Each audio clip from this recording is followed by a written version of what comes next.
Hello and welcome to Braveheart Conversations, where we learn the art of love through brave and compassionate conversations. I'm Jillian Aurora. and I'm Marie Wallace. And we are your hosts today. Welcome to Braveheart Conversations. I am Jillian Aurora, and I'm here today with my co-host, Marie Wallace. Good morning. And we are here today via Zoom because we just experienced yesterday a statewide stay-at-home order for 21 days. So we are going to continue our Braveheart Conversations, but we're just going to have a little bit different format. So bear with us as we all muddle our way through this whole coronavirus stuff. And we are still going to be here with you. It's just a little different format. So doing our part to keep people safe. Absolutely. Yeah, we're doing our best. Marie suggested today that we talk about really truth and how we determine what is truth, and being able to discern what's true in this crazy time when there's so many different voices out there, so many different messages, so many things playing on our fears. And so I definitely feel like I've seen a rise in wild declarations,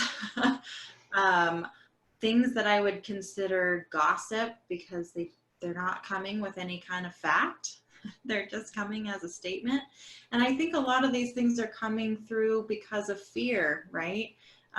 We're all a little afraid of what's going to happen whenever there's some unknown. Very often our first gut instinct reaction is blame. Whose fault is it, right? Yep. Whose fault is it? And who can I blame? And who really can I put the responsibility on to fix it? That's what we really want. We want somebody to come fix it.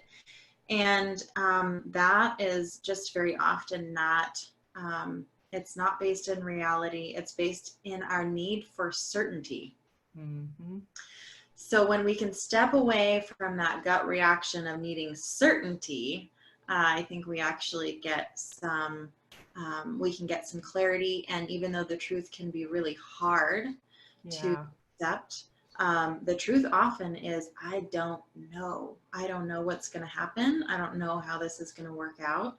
And it really involves some trust. So Marie, I want to talk to you about what you've seen as far as like statements you've heard or people's reactions or people's thought of what the truth is. Like, let's jump in here. What do you think? Sounds like a great idea.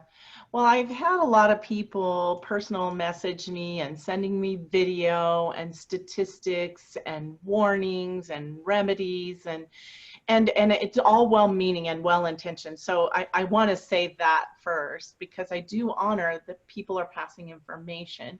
I'm just worried about with this virus and it being very unknown in a lot of areas, just throwing information around without, like you said, using declarations as truth and not really researching. And some of the videos have been really nicely put together, right? And but when you go and fact check and I like to use lots of different sources because there's not just one source, and because really it's so new, not a lot of people know a lot about it. But when I start seeing patterns of truth, then I go, this may be more closer to the truth than we think. And so that's kind of the reason why I wanted to bring it up, is because if we're not being careful and we're not passing as good of information as we can, because even then we don't know, then the very people that are susceptible to getting this might have that. And so anyway, just trying to prevent panic and anxiety and doing some crazy things, because I don't know, you've probably heard some really crazy things.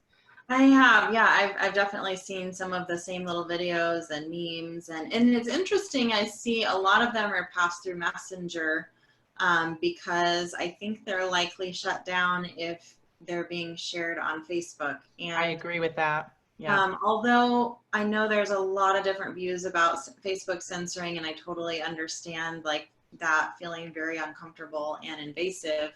I also think we get to pause and ask why. What are the reasons why that's happening in this particular instance? What happened for me is I got a couple of things that were labeled as UNICEF.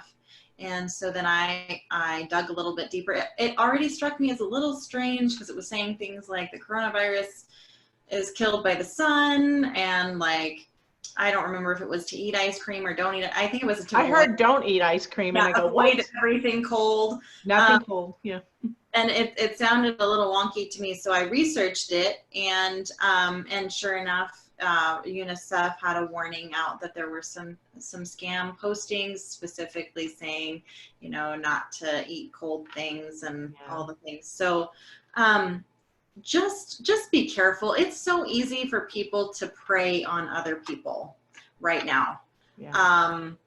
It's a sensitive time. Whenever people are in fear, it opens us up. If we are being ruled by our fear, it opens us up to being manipulated and being taken advantage of, because we're looking for an answer so badly that we're willing to accept whatever we see. And especially if it's presenting us with some security, right? A cure. Or calming of that anxiety that we feel. Yeah.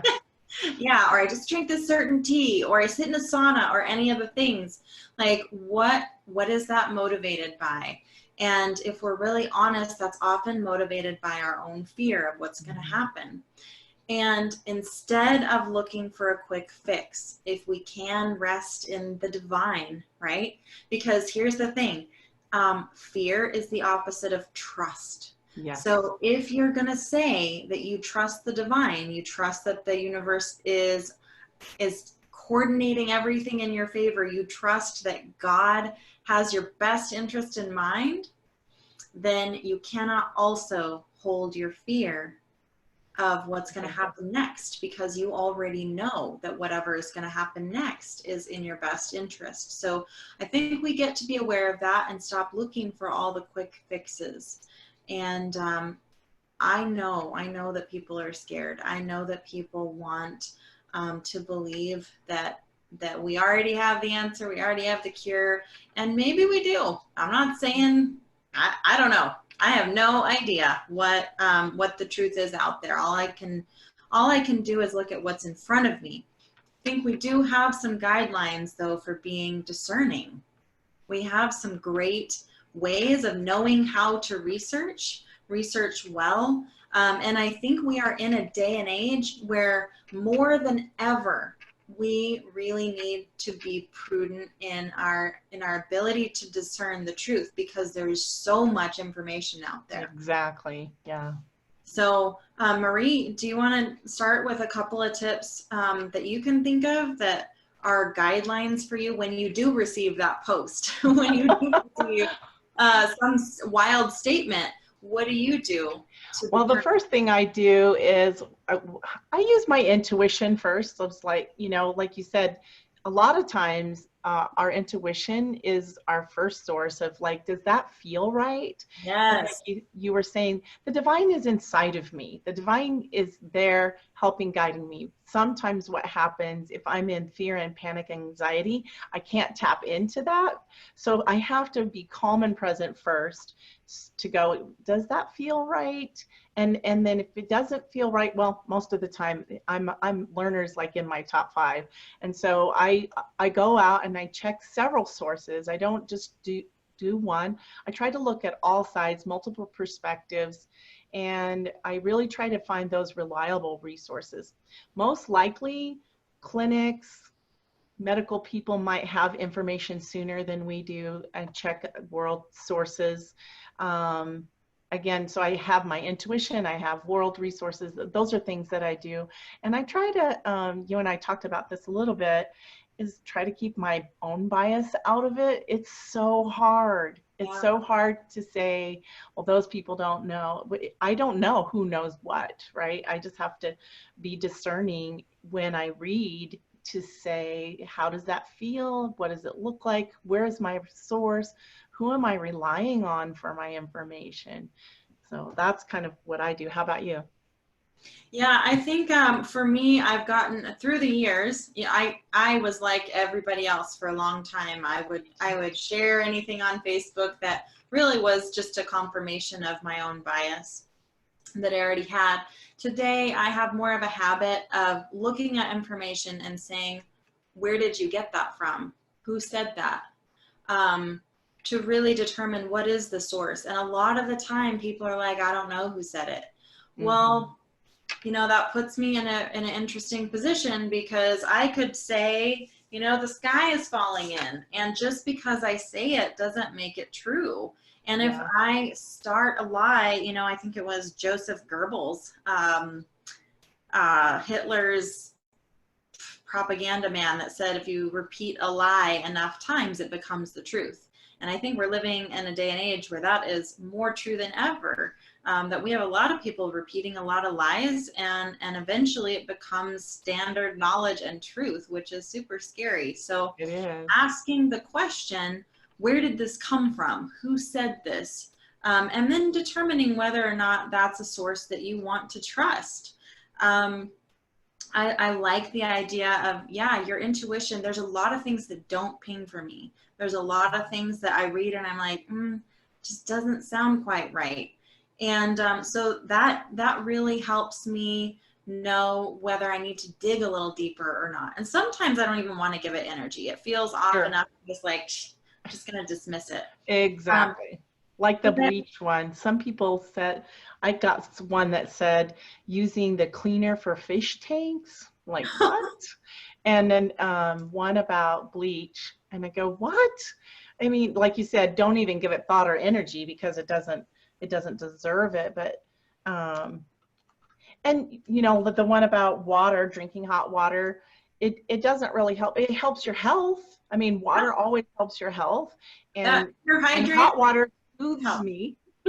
So I like that it calms me and soothes me. So that can't be, you know, all bad in it. And it's based in good intentions, but that's again where you said it could be scary what shows up if we're not discerning.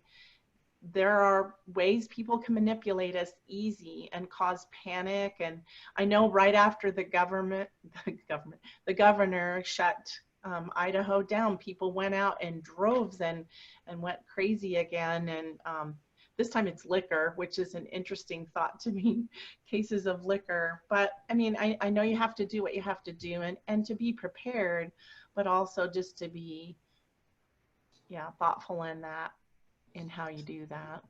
Yeah, I think, you know, along the same vein, it's totally understandable to say, yeah, be hydrated. Like that's a great piece of advice, period. Where we cross the line is where we say, this is going to cure you.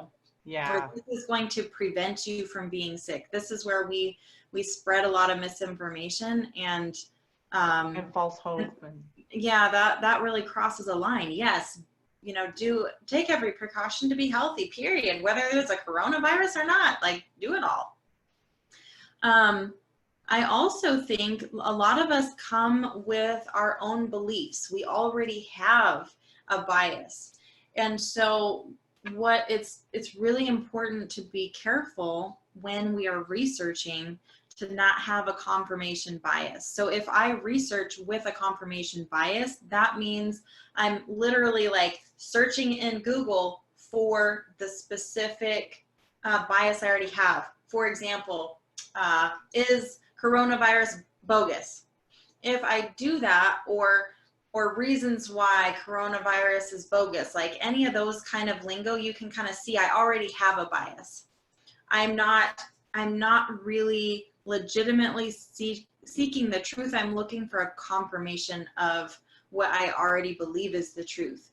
So although it takes a lot more bravery and courage to be able to look at every angle, look at, oh, is it bogus? Is it truth? Like, and legitimately be open-minded every time that you're searching for something.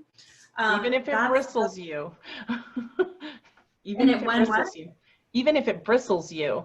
Like Yeah. it grates you because you don't want to believe it, or it's like, how could they be right? I mean, yeah, just be willing to look at it. It's a very brave thing to do, to look at something that could be against what you believe. Yeah, even if it confronts your belief, even if it confronts something that you've already chosen into believing. It definitely takes courage to do that. Yeah, I think looking at multiple sources is key.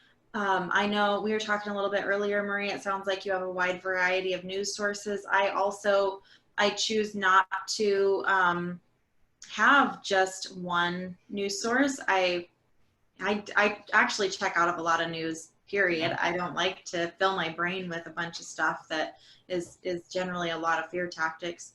But I have some outside sources. I like many of you are not always comfortable just with American news. We don't know what's true or what's not. So I like to step out of America. You know, I like to listen to some Eastern views. I like to look at what are other people saying around the world. What did Italy have to say about the coronavirus? What did China have to say about the coronavirus? We don't have to just rely on American news sources, and we aren't the first people to experience this. So Exactly. all of those things are really valid. And if we're only getting our news from Facebook, It's a narrow view. yeah, exactly. I've also seen things where people have claimed that the coronavirus is simply a cover-up for other things, and they've made some really wild accusations about other people. And some of that stuff doesn't sit real well with me either, because, you know, Marie, if I were to spread a rumor about you, right? That you had done something awful and I gave no proof to back it up, that would be gossip. It would be. And that would really be detrimental and harmful. And I don't think it's any different when we're doing that to our leaders or celebrities or anybody else. I think it's gossip when we are spreading around things that we don't have any proof of. Yeah. So I would encourage all of us to be really careful, be very discerning about what is coming out of our mouths. What are we sharing with other people, and what are we letting into our own space? This is a boundary issue. I protect my space. I protect what goes into my mind. My dad used to always say garbage in, garbage out. I mean, I used to hate that sentence, but it's so true, because if I allow that in, then I'm giving it time and energy and space that I could use for other really productive, helpful things. Yeah.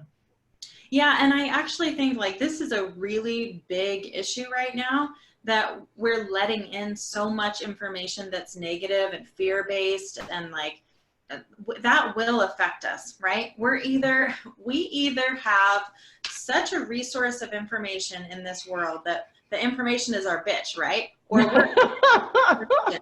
and right now, a lot of us are being a bitch to information. We are being ruled by it, and our brains are getting fucked up. Like, we are not showing up present in our relationships, in our homes, because all this garbage is going in, and we get the responsibility of protecting ourselves from what we let in.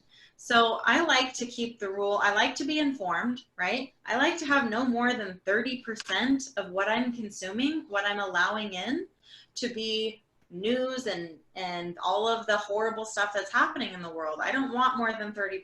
70% of my time, 70% of my energy that's going to consuming information, I want to be positive stuff. I want to be things that are adding to my life, adding to who I am as a person. Information from books, or, you know, what I'm doing to help other people, or coaches that I have, or whatever I'm doing to build myself up. Because I think as human beings, I don't care how strong you are, if you are consuming 100% garbage, your brain is going to be affected by that. Your emotions, you're going to be so filled with anxiety and overwhelm. And like you said, we need that positive part. Let's say these are our last days. Let's say that's all true. Let's say tomorrow is, let's say an hour is, you know, how long I have. Do I want to spend it? I want to be prepared. Yes. I want to be informed. Yes. But do I want to spend, you know, like you said, 70% of my time, 100% of my time worried about what I can't control? Or do I want to enjoy what I have now? Like you said, relationships, those are so important. And I do feel that this is time for pause, time to settle in and to be calmer and to take life at a slower pace and enjoy it more. And like, oh, I just really appreciate you saying that. So thank you for sharing that. Giving people a number helps them go, okay, I've already done my 30%. Let's do something else. Yeah, even giving yourself a time frame. You know, I'm going to spend an hour maximum on news. That's it. Because if we have an unlimited, our brain is going to naturally go to, you know, I want more and more and more of all of this icky stuff. And you know, there's a reason why people are standing in the liquor line.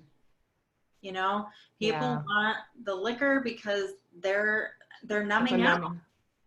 Yeah. So there's so many ways to use this time. So many ways. If we got 3 weeks to be at home, we have 3 weeks to reflect on our lives, do some goal setting, take cleaning. Some walks. Yeah, do some gardening. I'm really excited. It's garden season. It's around the corner. Like let's get our veggies in.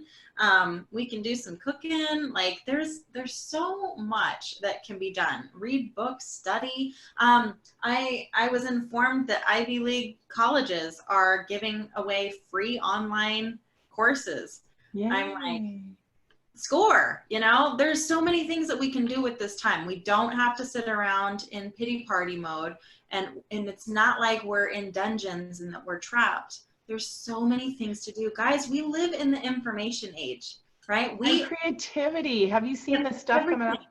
Yeah, sorry. It stopped on my side. I apologize. Oh, no, you're okay. Have you seen the creativity stuff coming out? All the artists weaving together. They're even doing, I saw an orchestra get together on Zoom, and they each played their part, so they are still practicing social distancing.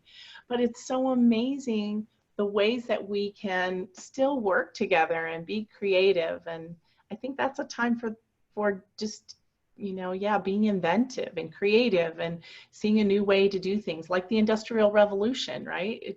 It came out of necessity, and we crave that time with other humans, but we also crave that creativity and a way to have an outlet.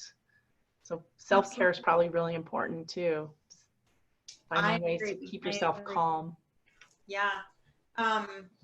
There's so much that can be done right now. It is a productive time. Just because you're at home, likely, that does not mean that life stops. And it doesn't mean that TV is your only option. If you want to get some relaxation time in with the TV, go for it. But realize that is not your only option. Do what fills you up. And again, what you're putting in your mind is going to impact how you use this time. So if all you're putting into your mind is a bunch of fear tactics and a bunch of quick, get healed fast information, like you're just feeding into the chaos and the reactionary mindset, instead of really using this as a productive time, being proactive. And you know, how many of us have run around tired in our jobs for years and years and years? Is this not an opportunity for you to have some time alone and to do some things that you've longed to do for a long time? So again, this is all about perspective. Don't fill your mind with a bunch of stuff that's going to ruin it for you. Wonderful. Yeah. Yeah. Exactly. So what are you filling your days with, Marie?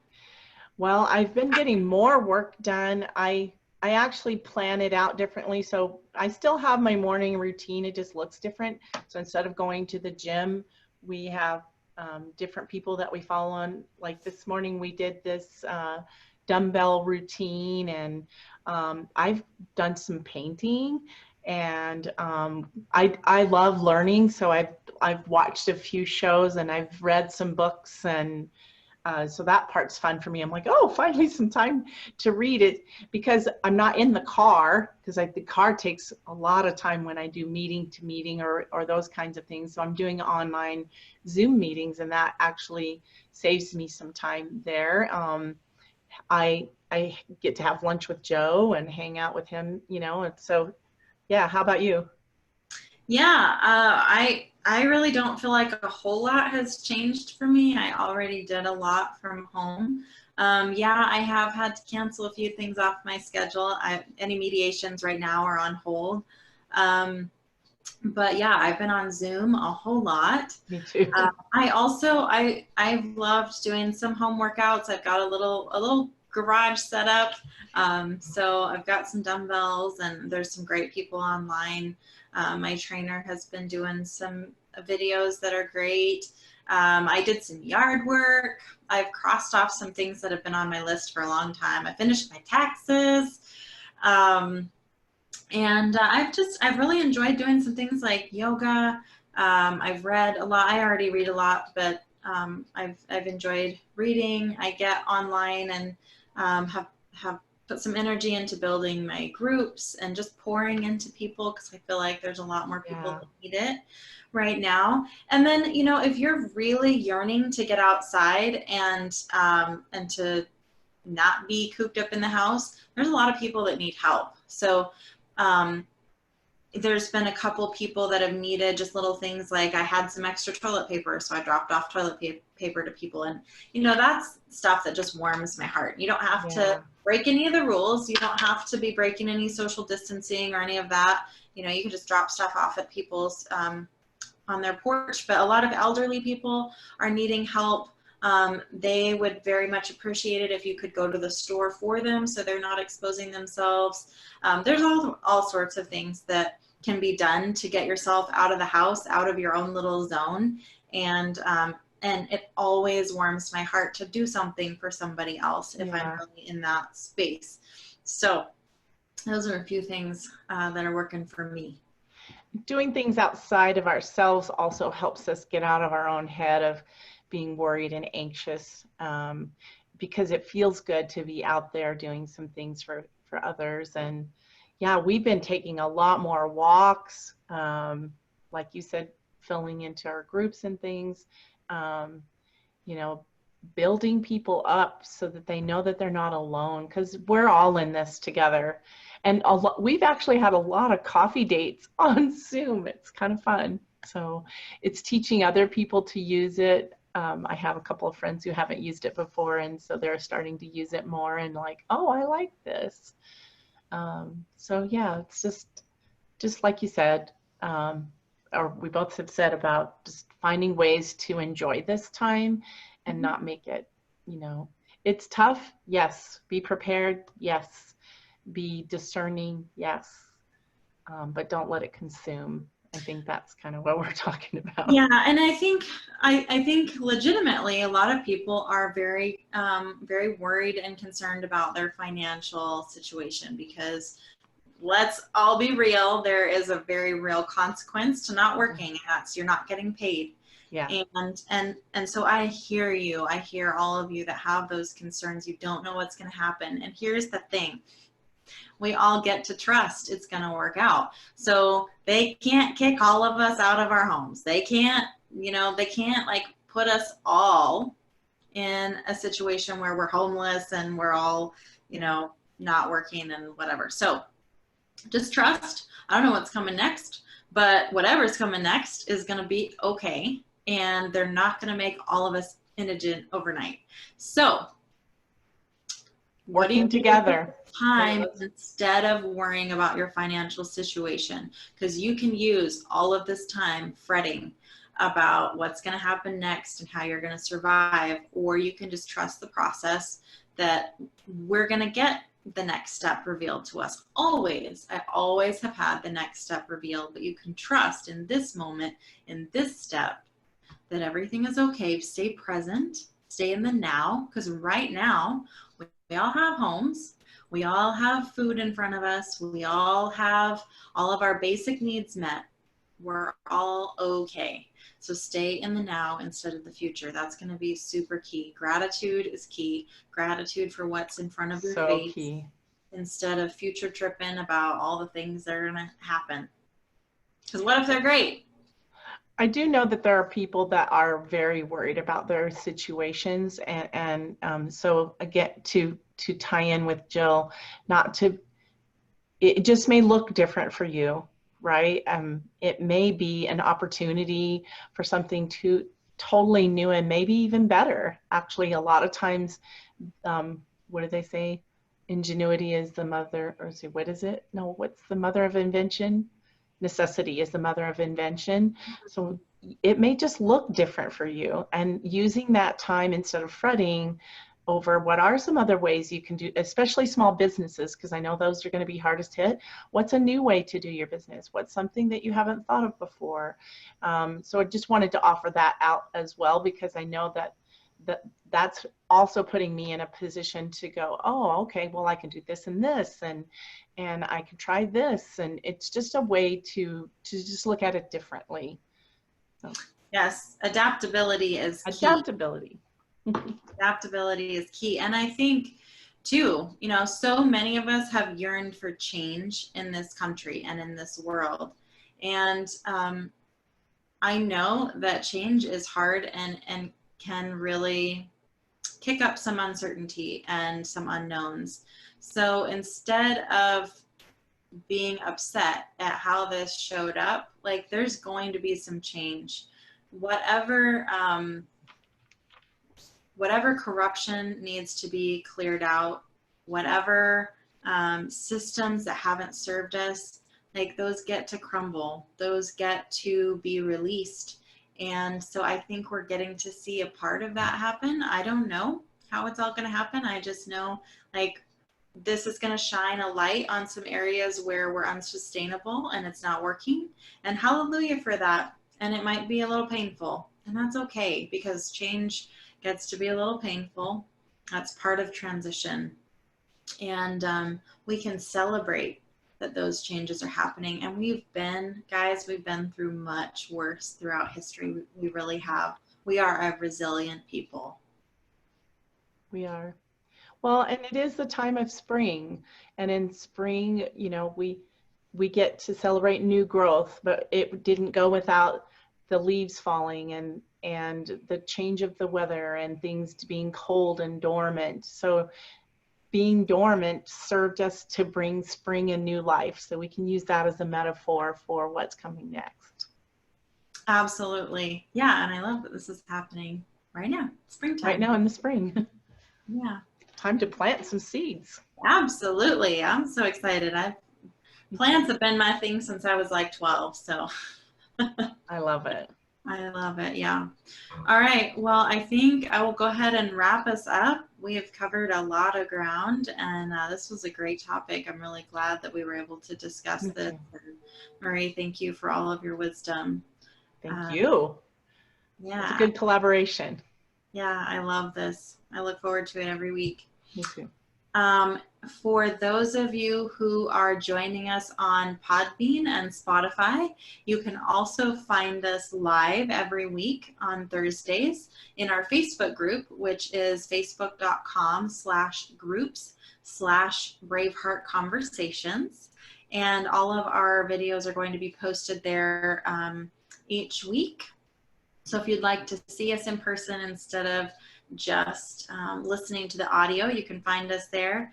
And those of you on Facebook, feel free to check us out on Spotify and Podbean.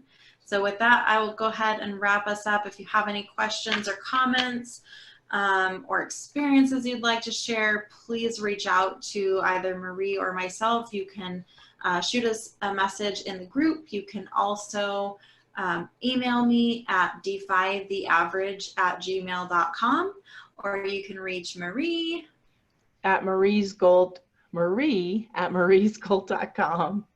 It's been wonderful. Thank you. We'd love to hear from you. Yeah, absolutely. So shoot us anything you'd like to address. for us to address on the podcast, that would be great. So with that, I hope you all have a fabulous week. Stay safe and healthy out there, and we will talk to you again next week. Bless you. Bye-bye.